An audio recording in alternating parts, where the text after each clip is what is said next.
안녕하세요. 타일가게 아저씨 타장입니다. 여러분 반갑습니다. 제가 요즘에 인터넷을 이렇게 보다가 보니까 폴리싱 타일에 대한 근거 없는 얘기들이 너무 많이 떠돌아요. 강마루나 강화마루 이런 마루에 대해서는 배려하는 분들보다 지식이 많지는 않지만 타일가게 짬밥 지금 20년 넘은 사람으로서, 그리고 타일 시공자가 시공하는 걸 수없이 봐온 사람으로서 오늘 거실 포세린 타일 한 가지에 대해서는 정확하게 짚고 넘어가기 위해서 이렇게 영상을 켜게 됐습니다. 거실 폴리싱 타일 예전에 굉장히 많이 하자도 나고 그랬죠. 그 얘기 때문에 하자가 많이 나서 불안하다는 분들이 굉장히 많이 있었습니다. 물론 그때 당시에는 하자가 굉장히 많이 났습니다. 그리고 당연히 날 수밖에 없는 구조였어요. 예전 방식을 먼저 설명을 드리자면은 거실에 바닥에 강화마루나 이런 거를 철거를 합니다. 그리고 그 위에 그냥 바로 일반 압착이나 드라이픽스나 이런 걸 사용해서 바로 타일을 붙였습니다. 한참 전 얘기예요. 자, 그때 시공했던 사람들 몇 년 후에 줄줄이 하자 난 거 맞습니다. 시공법에 맞지 않는 시공을 했기 때문에 줄줄이 하자가 난 것이죠. 그리고 그때 당시 시공한 게 지금까지 하자가 안 난 분들은 잘 붙어 있다가 결국은 떨어지기 때문에 지금 와서 예전에 붙였던 타일이 떨어져서 하자가 났다 이렇게 오해하시는 분들도 굉장히 많이 있습니다. 그래서 그런지 인터넷에 근거 없이 떠도는 말들이 굉장히 많은데, 이번 영상으로 거실에 폴리싱 까는 분들은 확실하게 안전하다 이런 느낌을 가질 수 있도록 설명을 드리도록 하겠습니다. 인터넷에 보니까 이런 말들이 떠돌더라고요. 대한민국은 온돌 문화이기 때문에 바닥에 엑셀을 깔아서 보일러가 올라왔을 때 타일을 깔면은 부자재가 들뜨면서 타일이 들뜨면서 줄눈이 빠지면서 하자가 굉장히 많다.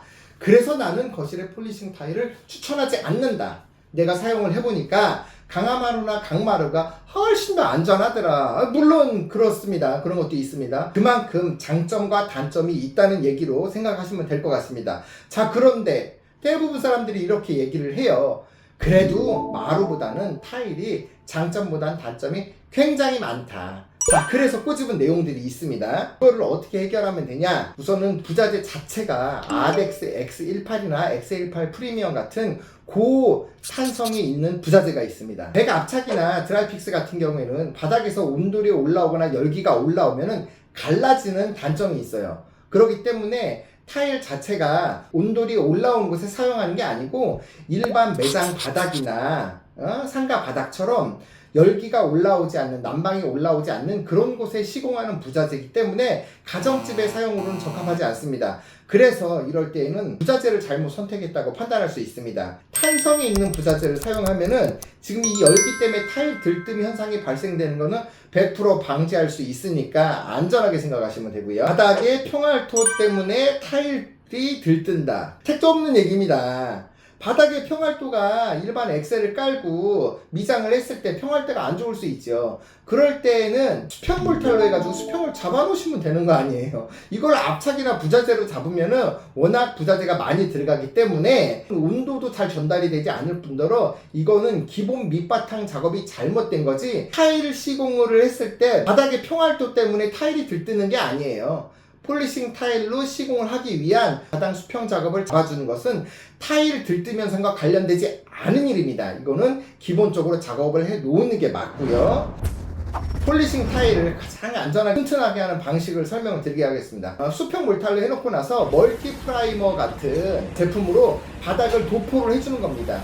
폴리싱 타일이 들뜨는 이유는 제가 여기 위에를 보면은 예전에 설명하는 영상이 있는데 참고하시고요. 가장 주된 요인은 먼지 때문에 부자재와 들뜸, 이탈 현상이 나타나는 거예요. 그러면 이 먼지를 없애기 위해서 멀티 프라이머를 작업을 해주고 탄성이 있는 부자재를 사용해서 시공을 하고 타일을 붙였을 때 타일 뒷면에 부자재가 다 붙지 않으면 타일이 떨어지는 경우가 있습니다. 그것을 방지하기 위해서 타일 뒷면에 배면 작업을 해주는 겁니다. 자, 이렇게 작업을 하고 평타 클립 같은 걸로 수평을 딱 잡아줘서 최소 이틀에서 3일 정도 붙여주면 절대로 하자가 발생될 수가 없습니다. 타일을 시공했을 때 하자가 발생된다는 사람들은 이 작업들을 무시하고 부자재를 비용을 아끼기 위해서 탄성이 없는 부자재를 사용을 해서 시공했을 때고요. 타일이 이래서 좋고 나쁘다, 강화마루가 이래서 좋고 나쁘다라고 단정을 지은 영상들은 자제하셨으면 좋겠습니다.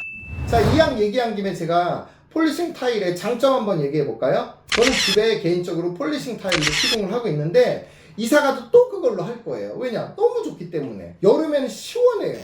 폴리싱이 돌이기 때문에 여름에 냉기가 올라와서 다른 집보다는 1도 정도의 온도가 낮기 때문에 여름에 냉기로 인해서 집안이 다른 집보다는 좀 더 시원한 장점이 있었습니다. 항상 새 집 같아요. 뭐 먼지 묻으면은 그냥 그 정전기 포대 있잖아요. 그걸로 이렇게 끌고 다니면은 먼지가 다 묻어. 청소하기가 편해요. 겨울에 다른 집보다는 따뜻해요. 물론 폴리싱 돌이기 때문에 열이 올라오는 시간은 어느 정도 걸릴 수 있어요. 하지만 보일러를 꺼도 열기가 한참 동안 올라오기 때문에 웬만한 마루보다는 열기가 늦게 올라오는 단점은 있지만 그만큼 오래 유지되는 장점도 있기 때문에 전 굉장히 좋습니다. 자, 오늘의 결론. 폴리싱 타일 하자가 난다.